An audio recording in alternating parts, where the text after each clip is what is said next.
The beeping is the metronome of my life, a steady, rhythmic pulse that underpins the chaos. Some nights, it's a frantic, syncopated beat of a dozen failing hearts.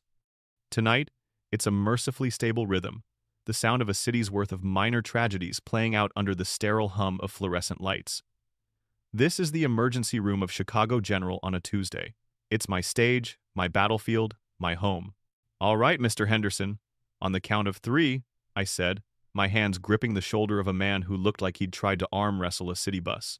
1, 2. I didn't wait for 3. With a firm, practiced twist, I popped his dislocated shoulder back into its socket. He roared, a sound somewhere between pain and profound relief. Son of a, it's in, he gasped, rotating his arm gingerly. You're a magician, Sarah. Just a nurse, I smiled, already peeling off my gloves. Try not to arm wrestle any more buses, okay? I moved from his cubicle, the scent of antiseptic and stale coffee my constant companions. The ER is a sensory assault. You learn to filter. You filter the weeping from curtain 3, the drunken slurs from bed 7, the frantic, hushed whispers of a family in the waiting room. You focus on what matters, the gurgle in a patient's chest, the slight tremor in their hands, the fear hiding behind a veneer of bravado. My next stop was a little girl, maybe 6, with a forehead gash that was going to need stitches. Her lip trembled, her wide brown eyes fixated on the needle in my hand. Hey there, superstar, I said, crouching to her level. You know what this is? I wiggled the suture needle. This is a magic wand. It's going to draw a little silver line on your forehead, and when it's done, you'll have a lightning bolt scar. Just like Harry Potter. A tiny giggle escaped her lips. Really? Totally. But the magic only works if you're super brave and hold very, very still. Can you do that for me? She nodded solemnly, her fear replaced by a flicker of excitement. Another small victory in a war of 1,000 daily battles. That's when they came in. They didn't belong. It wasn't just their clothes, which were the kind of expensive that whispers instead of shouts a tailored wool coat on her, a tiny cashmere sweater on the boy. It was the air of insulated panic they carried with them, as if the gritty reality of our world had just breached their walls for the very first time. The woman's name was Annalise Thorne. Her accent was a clipped, elegant European melody. My son, she said, her voice tight with anxiety. Leo, he has a fever, he's not right. I took one look at the boy. He was pale, his skin clammy, his breathing shallow. I didn't need a thermometer to know his fever was dangerously high. Okay, let's get you back, I said, my voice shifting into the calm, authoritative gear that cut through panic. I'm Sarah. I'm going to take good care of Leo. I settled them into an empty triage bay, my hands already moving, taking his pulse, checking his pupils, asking Annalise the litany of questions. Had he eaten? Any allergies? Any recent travel? The boy, Leo, was quiet, his eyes glassy and unfocused. I was just about to run a strip for his oxygen saturation when the shouting started. It wasn't the usual ER shouting. This was different, sharper, more desperate. A man's voice, raw and ragged, echoed from the waiting room. Then came a scream, and the sound of a metal cart clattering to the floor. Everything shifted. The air crackled. The low-grade chaos of the ER suddenly sharpened into a single, piercing point of genuine terror. I looked up from Leo, my hand instinctively resting on his small shoulder. Through the gap in the curtain, I saw him. A man, gaunt and wild-eyed, dressed in layers of filthy clothes. In his hand, he held a knife, not a small one, a long, wicked-looking blade that caught the harsh overhead light. Security was moving, but they were too far away. The man's eyes scanned the room, wide and unseeing, until they landed on us, on the expensive coat and the small, vulnerable child. He started moving towards our bay, his steps a clumsy, determined shuffle. He was screaming a word, a name maybe, something guttural and foreign that I couldn't understand. Annalise froze, a statue carved from fear. My training, my entire being is wired for action. In a crisis, you don't think. You move. De-escalate. Protect. Secure. The man was 10 feet away. 8. Get behind me, I hissed at Annalise, my voice a low command. She didn't move. Her fear had paralyzed her. He lunged. There was no time for a plan. There was only instinct, the primal, ferocious instinct to shield the small, sick child in my care. I shoved Annalise and Leo back, using my own body as a barrier, turning to face the threat. I saw the knife arc through the air. I braced for the impact. It wasn't like the movies. There was no dramatic burst of pain, just a sudden, shocking, cold pressure in my abdomen, a deep, sickening punch that stole my breath. I felt a strange warmth spread across my scrubs. I looked down and saw the dark wood handle of the knife protruding from just below my ribs. My legs gave out. As I fell, the sounds of the ER rushed back in shouts, alarms, the thud of security guards finally tackling the man. The last thing I saw before the world went gray was Leo's face, his eyes wide with a terror no child should ever have to witness. And then, only the beeping, fading into silence. Consciousness returned not as a switch, but as a slow, muddy tide. The first thing I registered was the smell. Not the familiar hospital smell of bleach and antiseptic, but something cleaner, with a faint, floral scent, like expensive soap. The second was the silence. The constant, chaotic symphony of the ER was gone, replaced by a single, soft, rhythmic beep that was, for once, monitoring me. I pried my eyes open. The light was soft, indirect. I wasn't in a standard recovery room. I was in a place of plush guest chairs, a flat-screen television on the wall, and a window that looked out over Millennium Park. A vase on the bedside table overflowed with white orchids. This room probably cost more per night than my monthly rent. A dull, throbbing ache radiated from my abdomen, a stern reminder of what had happened. I was alive. A nurse with kind eyes and a crisp uniform checked my vitals. "Welcome back, Sarah," she said softly. "You're a bit of a celebrity around here." She explained that I'd had emergency surgery to repair a perforated bowel. The knife had missed my major arteries by millimeters. I was lucky. Unbelievably, stupidly lucky. The next day, the door swished open to reveal two men in dark suits, their faces grim and official. They were followed by Annalise Thorne and a tall, distinguished man with silver hair and a bearing that commanded attention before he even spoke. Ambassador Thorne. Annalise rushed to my bedside, her eyes filled with tears. "We are so sorry," she whispered, her accent thick with emotion. "We are so, so grateful. You saved him. You saved my Leo." Ambassador Thorne stood at the foot of my bed, his expression one of profound solemnity. "Miss Jenkins," he began, his voice a deep, resonant baritone. "There are no words in my language, or yours, that can adequately express my family's gratitude. You demonstrated a bravery that is nothing short of heroic." As if on cue, a small group of people filtered into the room, a photographer, a man with a television camera on his shoulder. I felt a flush of embarrassment, suddenly hyper-aware of my cheap hospital gown and the IV line snaking into my arm. The ambassador cleared his throat, addressing the camera as much as me. "In my country, we have a tradition of honoring those who perform an act of selfless valor in the service of others. It is the highest civilian award we can bestow. And while it is usually presented in a grand hall by the head of state, I can think of no more fitting place than here, and no more deserving recipient than you." He stepped forward and opened a velvet box. Inside, resting on a bed of satin, was a heavy, ornate silver medal suspended from a deep blue ribbon. It was beautiful, intricately carved with an eagle in flight. He leaned over, his movements practiced and formal, and gently placed the ribbon around my neck. The medal was cool and heavy against my skin.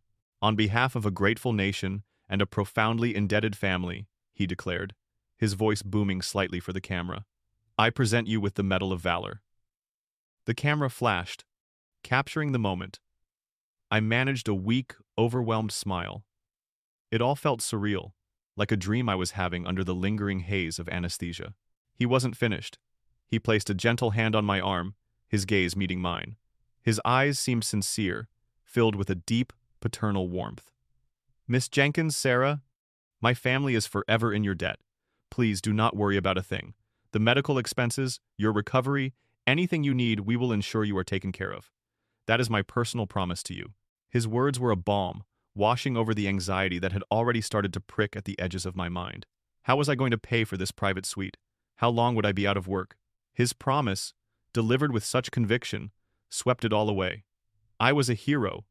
I was being taken care of. I had done the right thing, and the world, for once, seemed poised to do the right thing by me. For the next few days, I was cocooned in that gilded cage. Flowers arrived by the armful. The news ran segments calling me the guardian angel of Chicago General. My parents called, crying with a mixture of pride and terror. Friends I hadn't heard from in years texted their support. It was overwhelming, humbling, and deeply validating. I would look at the silver medal sitting on my bedside table, its surface gleaming in the soft light, and a wave of warmth would wash over me. It was a symbol of the very best of humanity: courage, gratitude, and honor. I held on to that feeling, blissfully unaware of how heavy that medal was about to become. Leaving the hospital felt like stepping off a movie set and back into the real world. The colors were harsher, the sounds louder, the air grittier. My small, third-floor walk-up in Logan Square, which had always felt like a cozy sanctuary, now seemed cramped and dusty. Every step up the stairs was a fresh argument with my abdominal muscles. My world had shrunk to the space between my couch and my bed.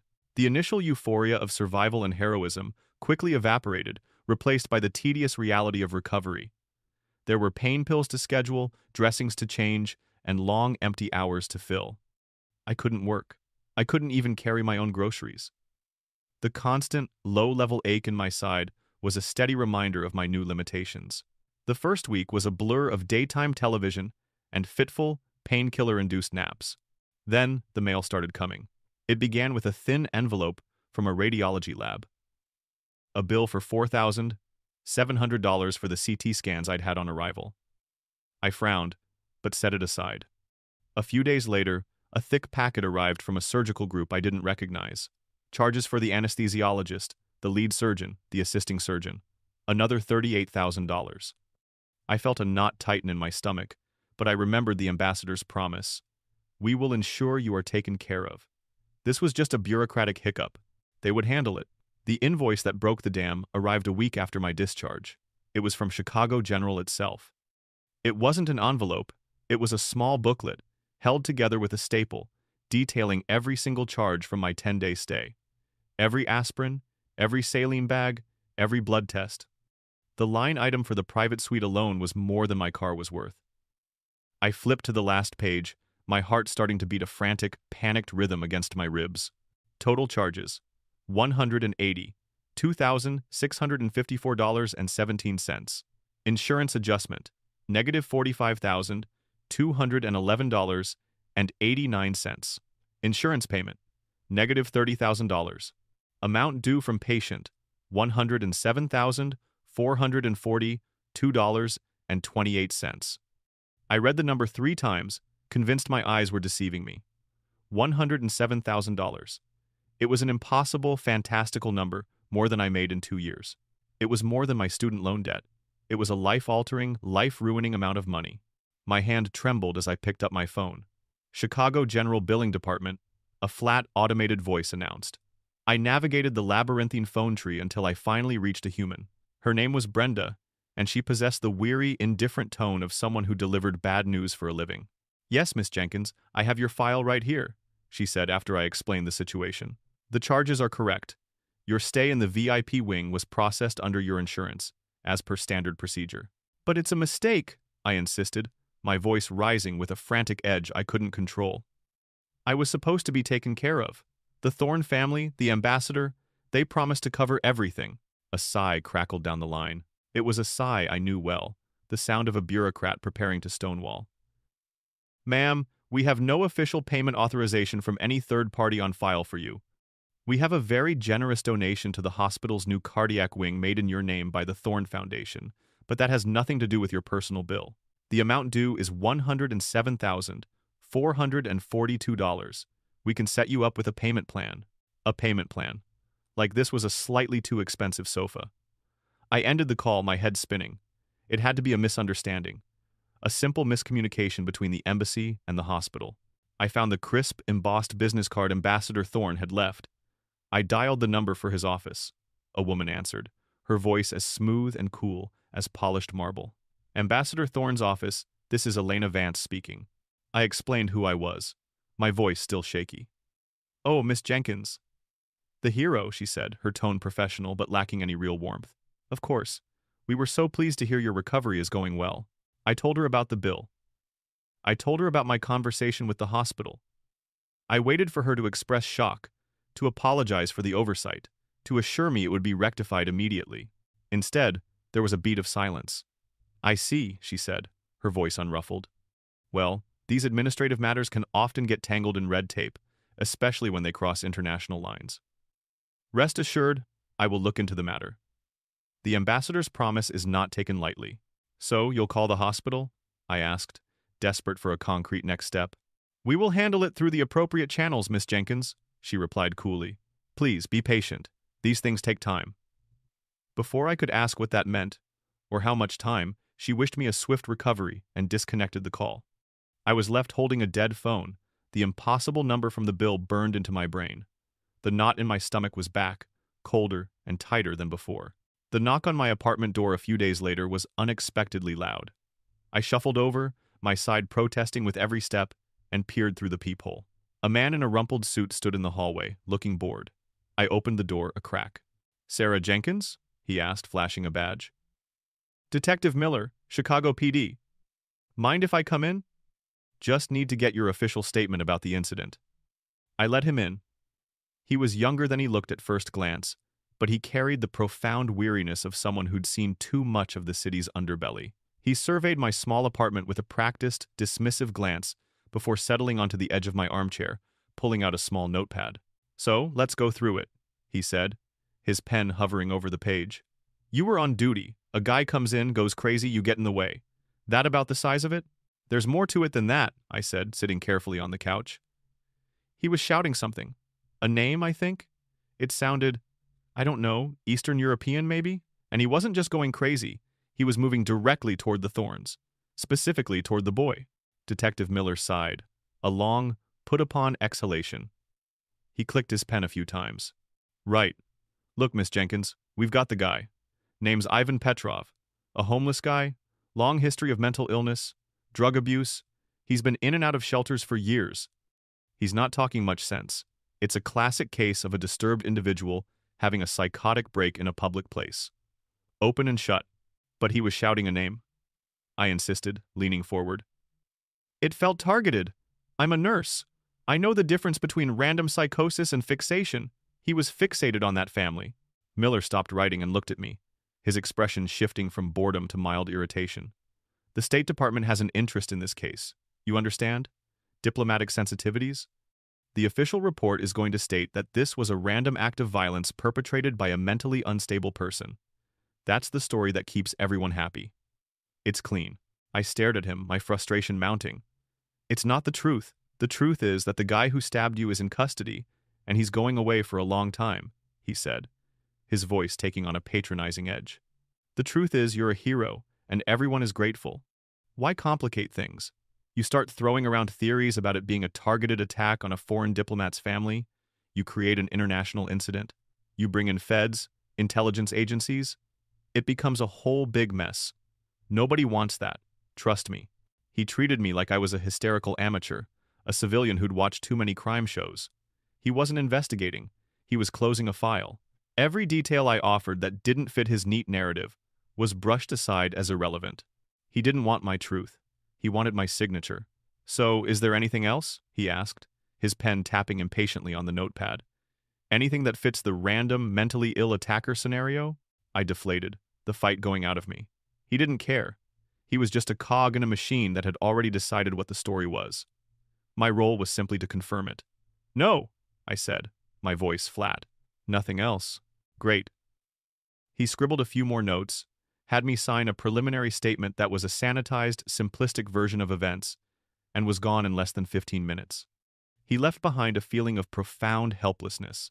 It wasn't just about the bill anymore. They weren't just ignoring my financial plight. They were actively erasing my experience. They were taking my truth, the most personal thing I had, and rewriting it to suit their own agenda. I was no longer a person who had lived through a traumatic event. I was a character in their official story, and I was expected to stick to the script. 2 more weeks crawled by. The only mail I received was a second, more insistent-looking bill from the hospital, this one stamped in red with past due, and a get-well card from my aunt in Florida. My savings account, once a small but respectable cushion, was now a wasteland. I drained it to pay my rent and utilities, and it was nearly gone. The physical pain in my side had dulled to a constant nagging ache, but the anxiety was a sharp, stabbing presence that kept me awake at night. I had left 3 more messages for Elena Vance at the embassy. None had been returned. On the 4th try, She picked up herself. "Miss Jenkins," she said. All pretense of warmth was gone from her voice. It was now flat and hard as slate. "Elena, hi," I started, trying to keep the desperation out of my voice.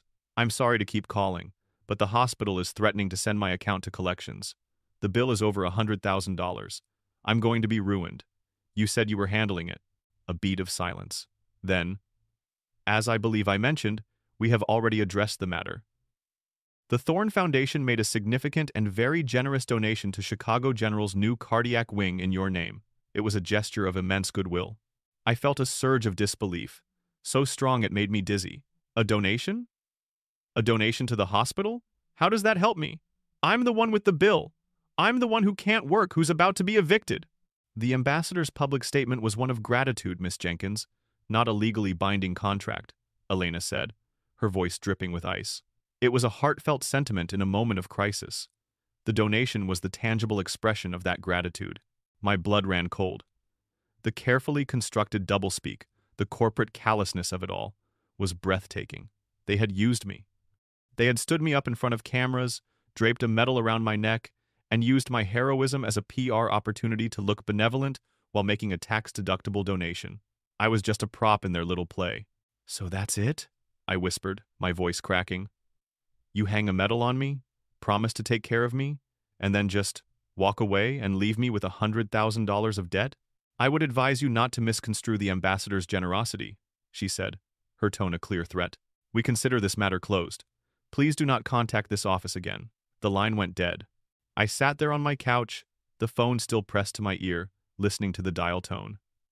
It was the loneliest sound in the world. The realization washed over me in a sickening wave. This wasn't a misunderstanding. It was a deliberate, calculated act. They had never intended to help me. The medal wasn't an honor, it was a payoff. A cheap, shiny piece of metal to distract the world, while they quietly slipped out the back door. The weight of it all, the debt, the dismissal, the utter betrayal crashed down on me.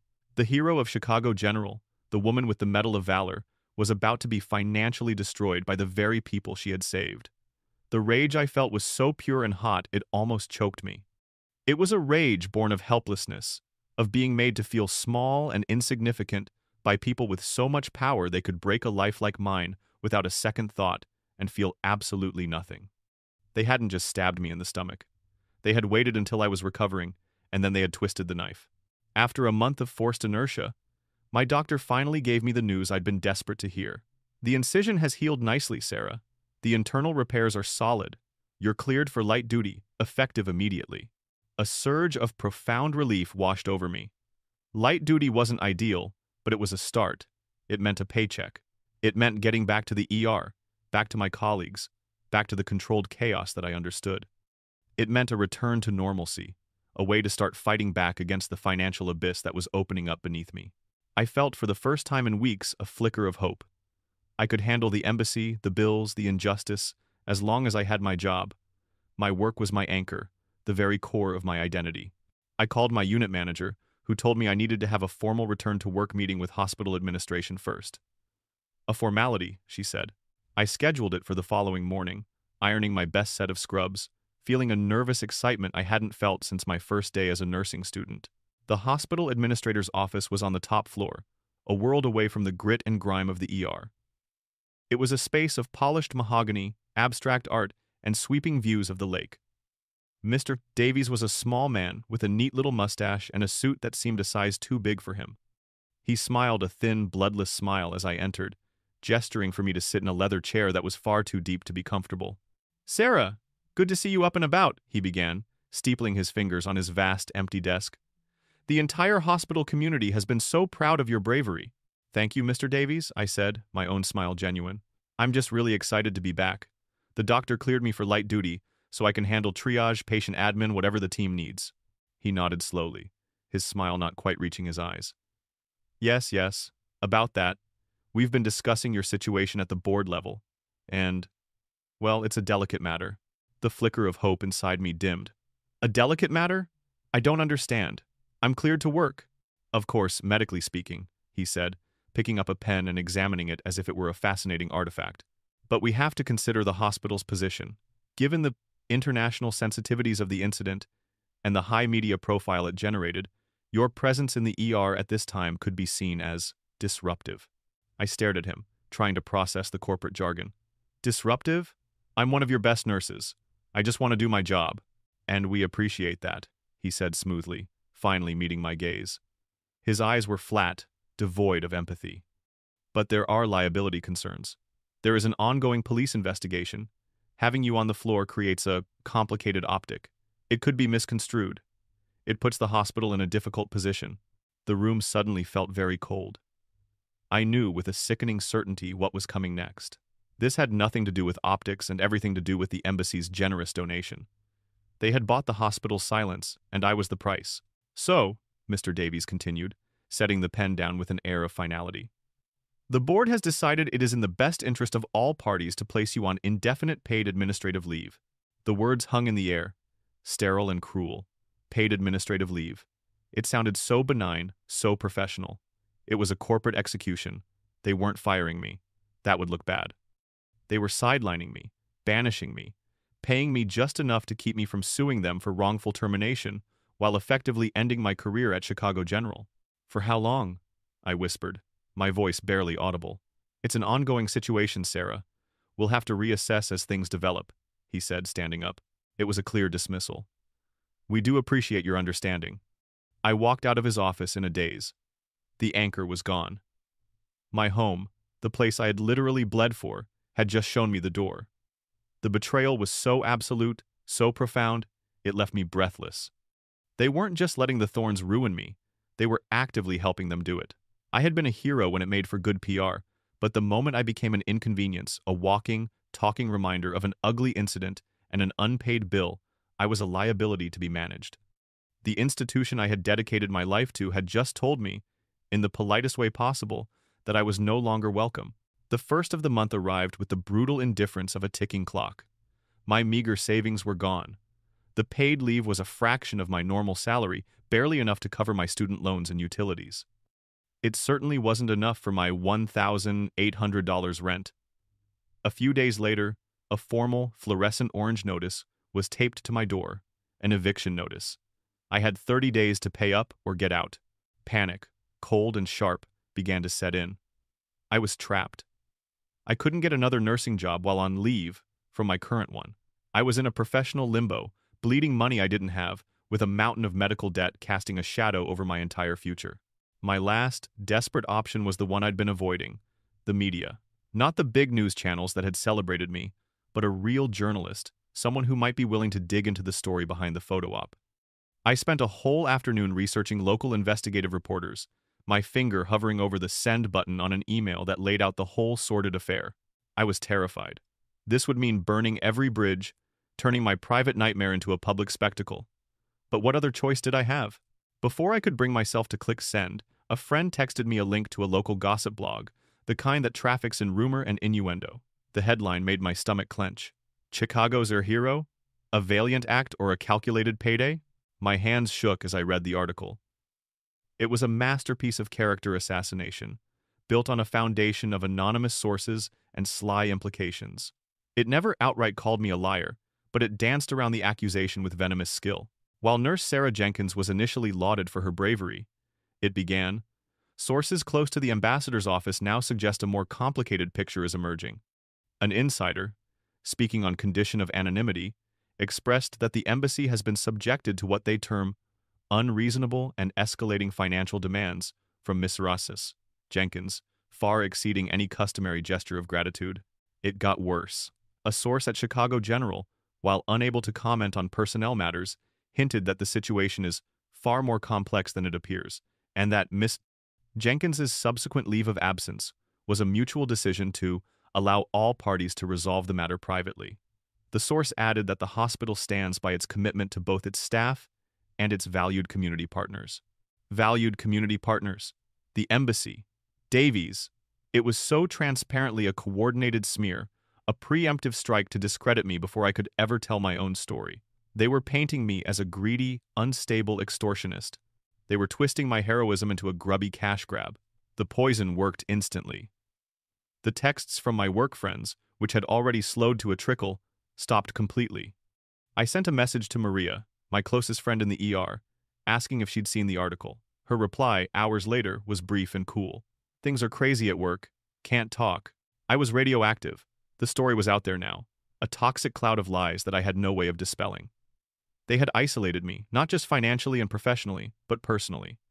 They had taken my reputation, the one thing I had left, and methodically torn it to shreds.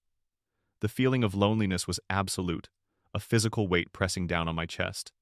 I was no longer a hero or even a victim. In the eyes of the world they were creating, I was the villain of my own story. The eviction notice on the door was a daily reminder of my failure.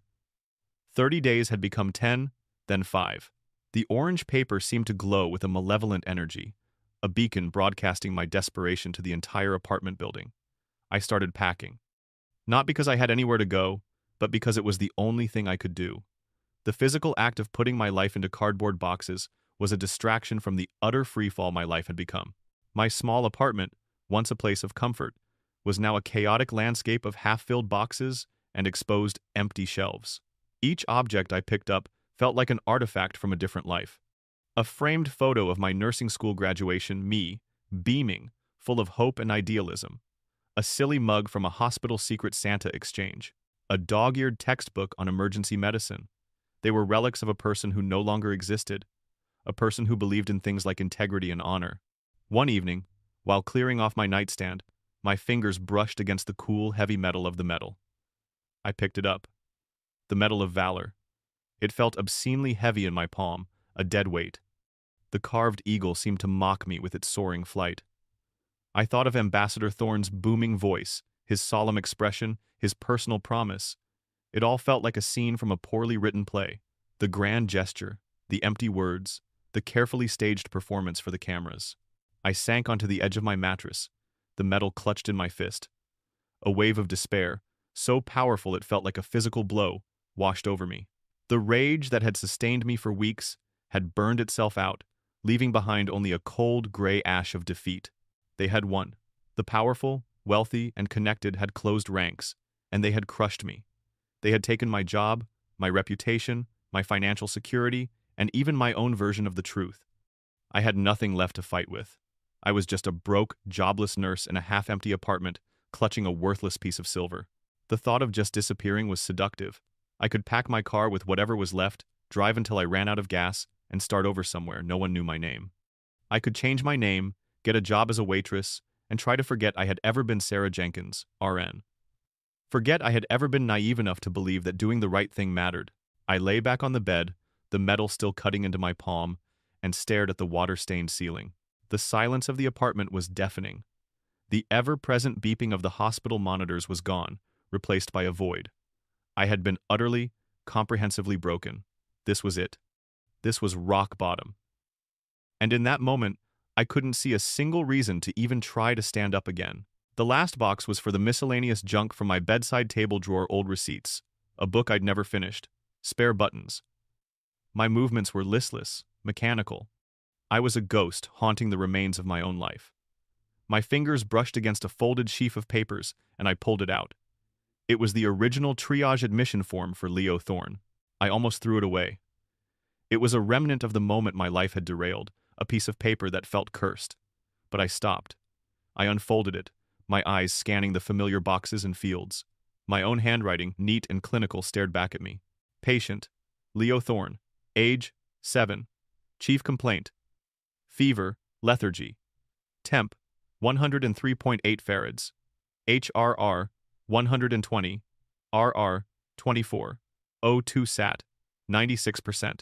I ran my finger over the words. This was the last normal thing I had done, the last routine act of a nurse before the chaos erupted. My brain, starved for the familiar comfort of process and observation, kicked into gear. I read my own notes in the margin. Patient pale, slightly diaphoretic. Mother reports onset of symptoms approx. 12 hours ago. No known allergies. And then I saw it. Under the section for patient belongings, I had written a single line, a detail I'd noted out of sheer habit, the kind of small observation that can sometimes be clinically relevant. Patient wearing an ornate woven bracelet on left wrist, silver clasp with bird sigil. The bracelet. I closed my eyes, and the memory, fractured and chaotic, began to coalesce. The wild-eyed man, Ivan Petrov. the name he was shouting, the guttural sound I couldn't place. And his eyes, they weren't just crazy, they were focused. His lunge. It wasn't just at the family. His hand, the one without the knife, had been outstretched, reaching. He had been reaching for the boy, for the bracelet.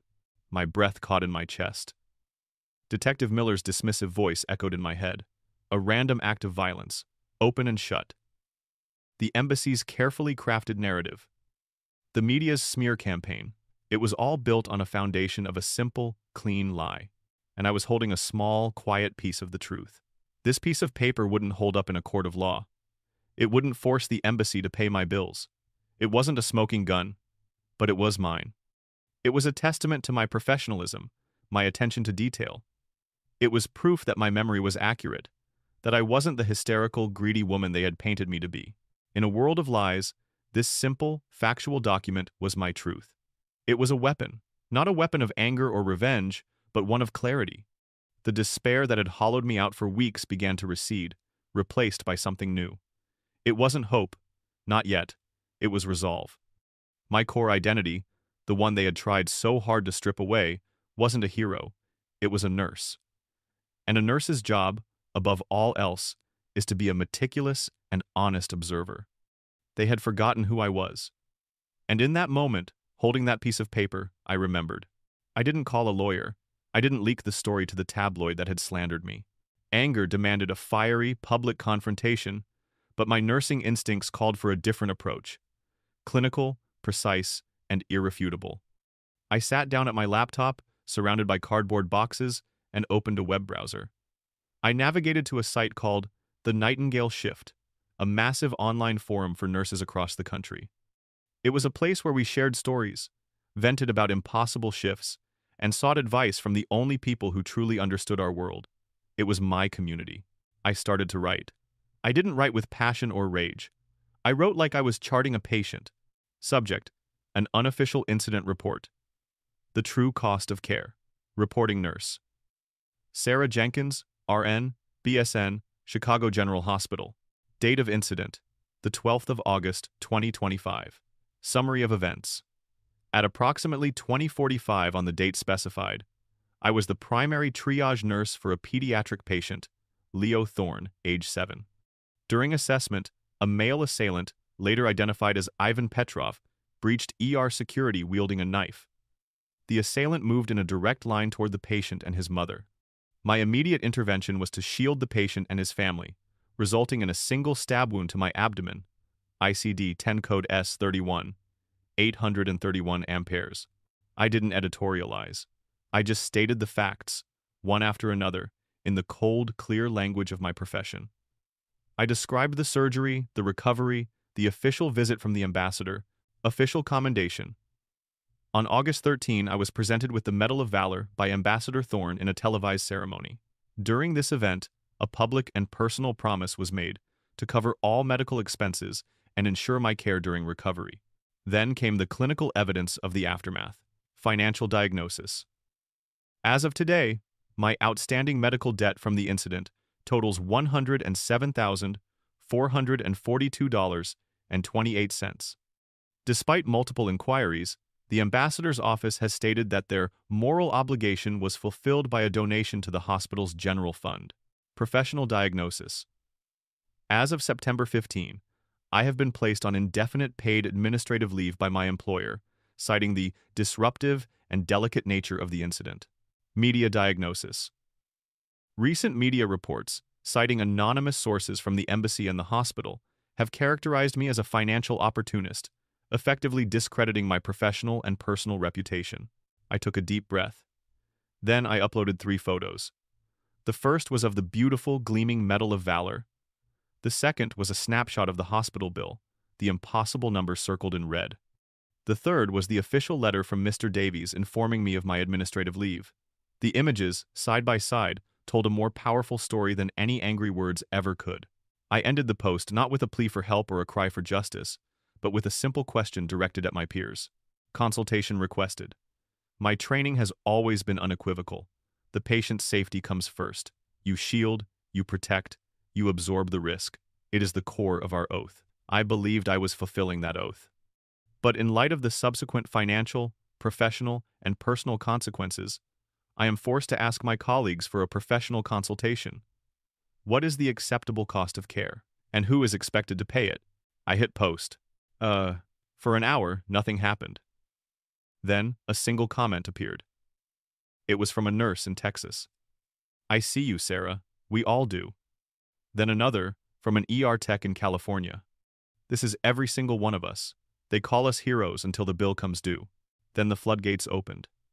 The post was shared dozens, then hundreds, then thousands of times. It jumped from the nursing forum to Twitter, then to Facebook. The hashtags started trending. Number cost of care, number I stand with Sarah, number nurses not props. It went viral because it wasn't just my story. It was the story of every nurse who had been called a hero during the pandemic and then denied hazard pay. It was the story of every healthcare worker who had been assaulted by a patient and told to just suck it up. It was the story of every person who had been crushed by an indifferent bureaucracy or a predatory billing department.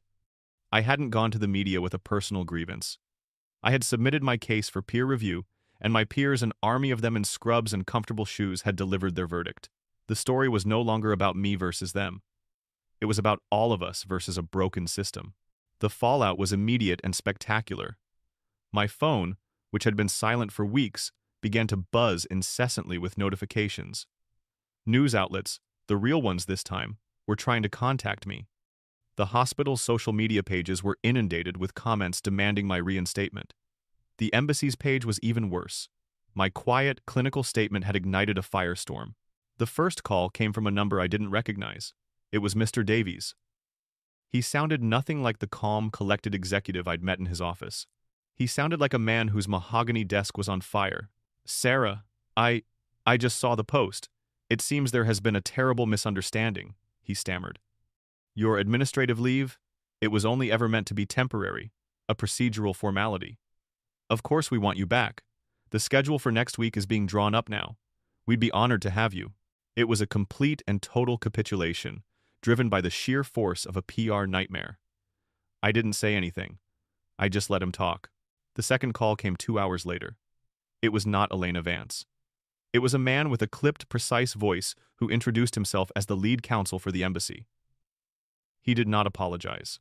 He did not admit fault. He simply made an offer. My clients are prepared to wire the full amount of your outstanding medical bills directly to the hospital, he said, his tone transactional.